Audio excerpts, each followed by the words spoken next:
Imagine knowing with extraordinary precision your mortality risk in the coming years. We're not talking about vague predictions or statistical generalities, but scientific data backed by decades of medical research. While it sounds like science fiction, advances in blood biomarkers bring us closer than ever to this reality. Researchers from institutions like the Mayo Clinic, Harvard, and the Karolinska Institute have identified specific combinations of biomarkers that, when analyzed together, can predict with astonishing accuracy the risk of short and medium-term mortality. This knowledge isn't just fascinating from a scientific perspective, but offers an unprecedented opportunity to intervene and potentially modify these risk factors. In this video, we'll analyze the blood biomarkers with the strongest scientific evidence for predicting mortality, why this approach hasn't yet become widespread in routine clinical practice, and most importantly, what concrete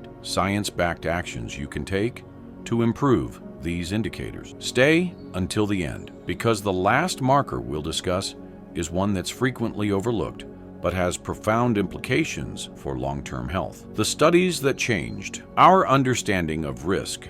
Scientific interest in predicting mortality risk through blood analysis began taking significant shape in the late 1960s, the 1990s. But it was the National Health and Nutrition Examination Survey in the United States and longitudinal studies like Framingham that laid the strongest foundations. In 2020, researchers from Leiden University published a comprehensive study in Nature Communications that analyzed 226 biomarkers in more than 44,000 people over a 14-year follow-up period. They identified 14 biomarkers that, in combination, could predict with remarkable precision the risk of all-cause mortality. Dr. Peter Nilsson, professor of clinical cardiovascular medicine at Lund University, explains, these biomarkers don't predict an exact date of death, which would be impossible, but they provide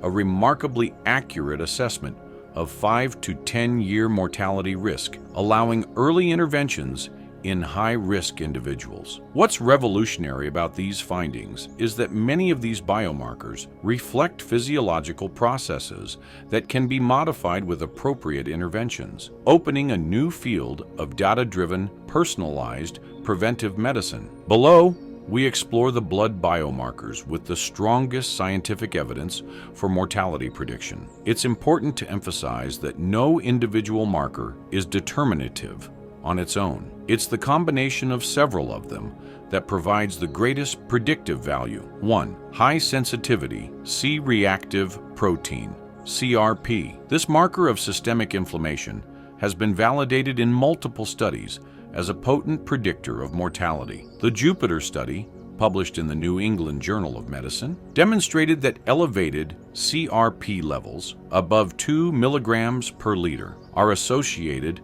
with a significant increase in cardiovascular risk and all-cause mortality, regardless of cholesterol levels. A meta-analysis published in The Lancet that included data from more than 160,000 people found that for each standard deviation increase in CRP levels, the risk of cardiovascular mortality increased by 55% and the risk of all-cause mortality by 43%. Second, glycated hemoglobin. This marker, which reflects average blood glucose levels over the past 2 to 3 months, has proven to be a robust predictor of mortality, even in people without diagnosed diabetes. A prospective study published in Diabetes Care followed more than 11,000 adults without known diabetes and found that those with glycated hemoglobin levels between 5.7% and 6.4%, considered pre-diabetic, had a 23% higher risk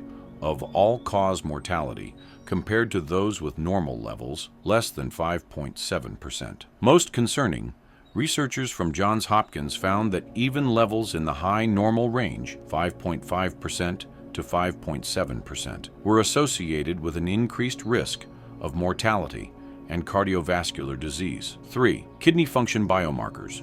Creatinine and glomerular filtration rate, GFR. Kidney function has emerged as a powerful predictor of longevity. A cohort study published in The Lancet that followed more than 1.2 million adults found that reduced GFR was independently associated with increased risk of death, cardiovascular events, and hospitalizations. 4. Serum albumin. This biomarker, which reflects nutritional status and liver function, has proven to be a surprisingly powerful predictor of mortality.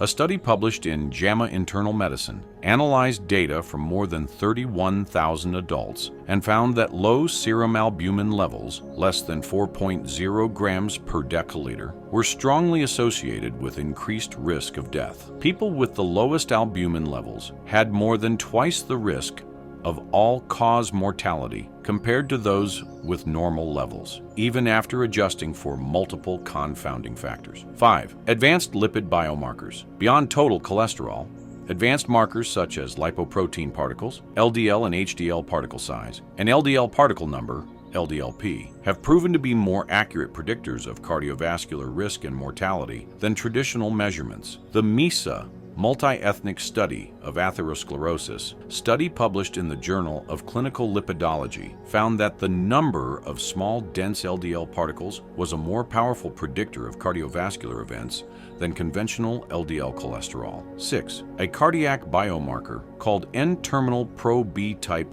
natriuretic peptide. This cardiac biomarker has demonstrated a remarkable ability to predict heart failure, cardiovascular events, and mortality, even in people without known heart disease. A study published in JAMA Cardiology found that elevated of this biomarker levels in apparently healthy people were associated with up to 3 times higher risk of all-cause mortality during a 15-year follow-up period. If you're finding this information valuable, please take a moment to subscribe to our channel and turn on notifications. Your support allows us to continue sharing precise, evidence-based medical content. Give this video a like so it can reach more people interested in data-driven preventive medicine. Thank you for your support. And let's continue this fascinating exploration.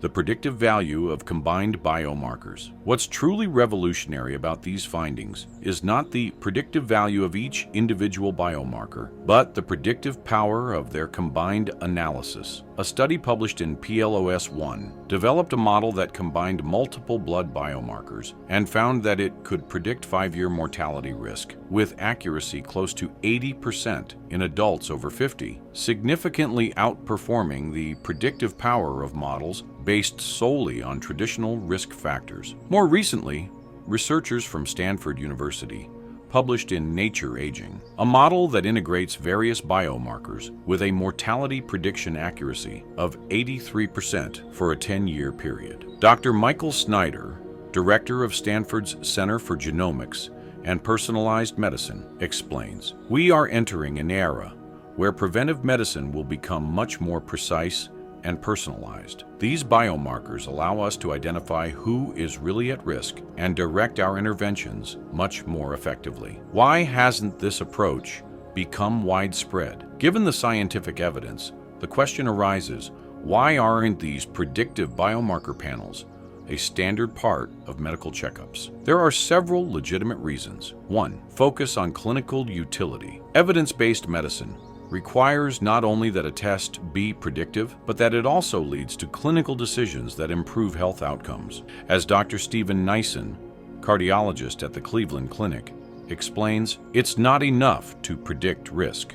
We need to demonstrate that acting on that prediction actually benefits the patient. Clinical trials demonstrating that interventions based on these biomarkers improve long-term outcomes are still in development. 2. Cost-effectiveness considerations. Conducting extensive biomarker panels involves significant costs that health systems must justify. Dr. Rita Redberg, editor of JAMA Internal Medicine, notes, before implementing large-scale testing, we need solid data on its cost-effectiveness and the value of the information they provide. 3. Concerns about overdiagnosis. There is concern in the medical community about the potential for overdiagnosis and the anxiety it could generate in patients. Dr. H. Gilbert Welch, an expert in overdiagnosis, warns we need to be cautious not to turn healthy people into worried patients based on numbers that may not have immediate clinical implications. Need for expert interpretation. The correct interpretation of these biomarkers requires expertise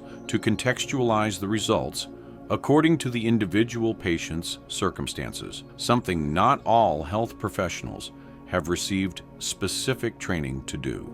Science-backed interventions. The most valuable aspect of these predictive biomarkers is that many of them are modifiable through specific interventions. Below, we present evidence-based strategies to improve these markers. 1. To reduce inflammation. Regular exercise. A meta-analysis published in Sports Medicine found that regular exercise can reduce hsCRP levels by 30 to 50%. Mediterranean diet. A randomized controlled trial published in JAMA demonstrated that following a Mediterranean diet reduced hsCRP levels by 20 to 30%. Sleep optimization. Studies from the University of Chicago have shown that improving sleep quality and duration significantly reduces inflammatory markers. Omega-3 supplementation. A meta-analysis of 68 controlled trials found that high doses of EPA and DHA, 2 to 4 grams daily, can significantly reduce hsCRP levels. 2.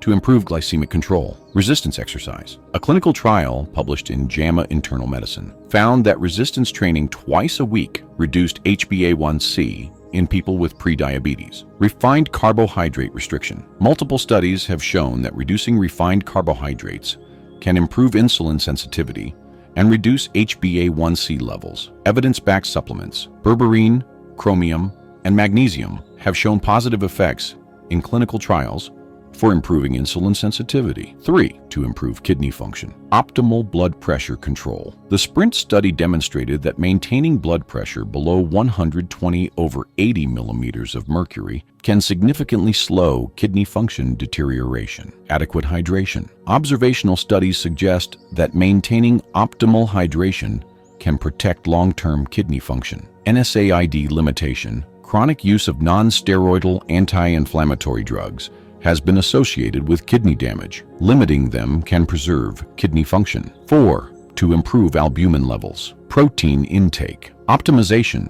Clinical trials have demonstrated that adequate intake of high-quality protein, 1.0 to 1.5 grams per kilogram per day, can improve albumin levels in older adults. Vitamin D. Supplementation. A study published in the British Journal of Nutrition found that correcting vitamin D deficiency improved serum albumin levels. 5. To optimize lipid profile. Incorporation of plant sterols. A meta-analysis published in the Journal of Nutrition found that plant sterols can reduce LDL cholesterol by 10 to 15%. Soluble fiber. A meta-analysis of clinical trials showed that consuming 5 to 10 grams daily of soluble fiber can reduce LDL cholesterol by 5 to 10%. Regular aerobic exercise. The American College of Sports Medicine recommends 150 minutes weekly of aerobic exercise to optimize lipid profile. 6. To improve the levels of the cardiac biomarker. Optimal blood pressure control. The LIFE study demonstrated that sustained hypertension control reduces NT-proBNP levels. Moderate sodium restriction. Clinical trials have shown that reducing sodium intake